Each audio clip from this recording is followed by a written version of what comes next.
launched 10,000 small businesses in order to help what we regard as the critical issue in this country of job creation, and the governor just alluded to it. Growing small businesses, the leading engine of growing jobs. And so our goal is simple: to create jobs by giving small businesses the tool and the support they need to grow. We work through local community and often four-year colleges to provide small business owners with a practical business education and business support services, like a mini MBA, if you will. With Babson College, who's been a pioneer in entrepreneurship education, we've developed a curriculum that's practical and relevant to small business owners in real time. In Detroit and Southeast Michigan, we're making a $20 million commitment to education and to the capital partners who will implement our program. That includes the Detroit Foundation and the Detroit Development Fund, who with 10,000 small businesses will provide participants with the opportunity to access loans to fund working capital and equipment purchases.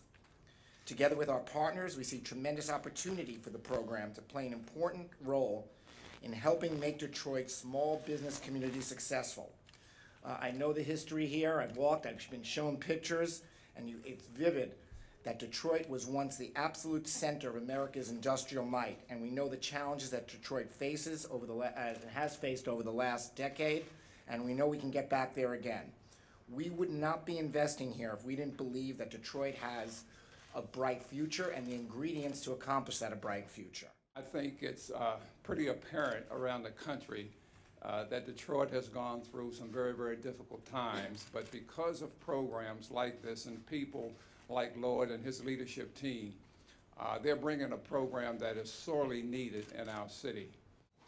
Well, it's in a sense, it's like the auto industry was a few years ago.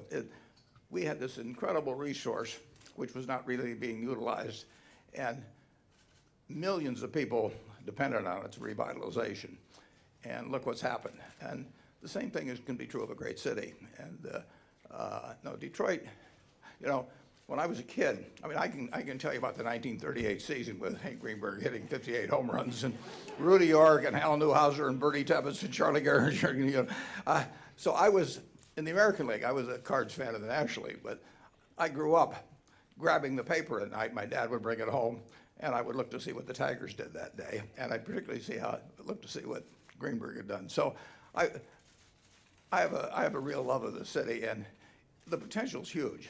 I mean, you actually have a major industry now, a huge industry that's come back big, big time. And that's made a difference not only to Detroit, it's made a difference to the whole United States. I mean, we needed it. And the suppliers, everybody, the dealers in Omaha, you name it. So the United States with a flourishing Detroit is going to be a lot better United States than without one.